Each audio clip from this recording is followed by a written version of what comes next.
Hey YouTube, how you doing? This is Mark again, and wanted to give you an update. Been doing some changes on my SPS tank. Added some livestock, also added some fish in the LPS tank. So let's see what upgrades I've done on the 20-gallon Nuvo Fusion and 24-gallon aquatop. Let's get started.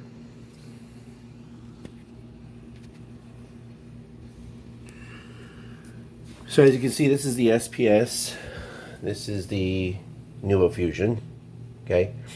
First thing you might notice is up there in the top, there's a tank I'm testing out. This is going to be my away from home tank. So when I go back home to Northern California and I want to make sure, instead of getting the ATO for both tanks, I was going to run me what, 250, almost 300 bucks. Trying out this, experimenting with this gravity system. It's $25 per tank, made in Asia, and what it'll do is it'll compensate my tanks for 5 to 7 days, and that's as long as I'm going away. So we'll see how those goes and see how they work. They're fairly new. So first thing I got for my SPS is I got this giant monster right here. This is the largest specimen I know I have in my tank. If the fairy rafts would get out of the way so we can see. Not sure what style it is. It does have some bright green tips. Pretty excited to have a large SPS in my tank. And also got another one up there today. That guy right there. I like the chunkiness in the specimen. Pretty nice. And those are my usual suspects right there. The guys in the bottom here are also my usual suspects. That's the three I already had there. A few more are the ones I've had already. There's another new guy right there. And, pretty large specimen as well. Keep on going through. Those guys I had, that guy I had. Here's another new addition. Has some kind of purple bluish tips. He looks like he's going to be pretty cool too. So yeah, so really excited about these new additions. Having some larger specimens in my tank finally. Felt confident enough that the 13 specimens that I had, I kept them alive, and they seem to be doing okay. And want to venture in a few larger pieces. I won't go farther beyond here, except of course there's a show November 2nd here in Vegas, so I tell you that now. After that show, my tank will probably be filled with SPSs, but only because I want to be careful investing any more money into the SPSs in case tomorrow I have an update or next week and say, oh, by the way, they all died. So, you know, it kind of sucks, but they are a sensitive animal to try to keep alive. I'm pretty excited and up for the challenge. And yeah, so that's what's going on in the SPS right now. And of course, those two fish. I added a yellow chorus because I'm not sure if my original yellow chorus is still down under the sand somewhere. And the new yellow chorus literally dove into the sand, buried himself around right behind those two corals right there in the middle.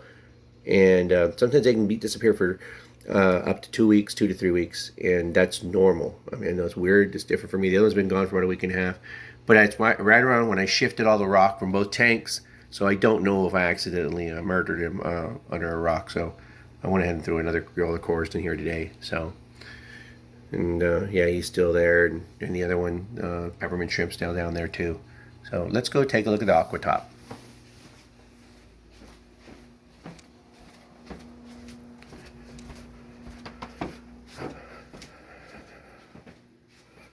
So I also have one of those experimental tanks up on top of the aquatop as well. The gravity-fed roadie water. So here in the aquatop, there's my nice male Anthea. He's just sitting there chilling. Probably he's the largest fish in here. And of course my fish are going to be hiding right now because I'm trying to shoot a video. There's a female. There's a red goby. And the new fish, there's a new one right back here. He's hiding pretty good. Where is he at?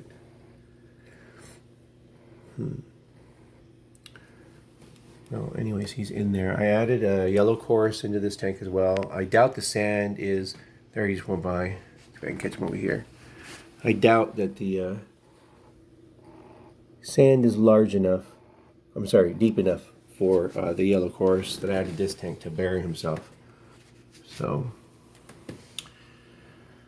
So no additions as always this time in here, but this is how the tank looks. The fish are pretty happy.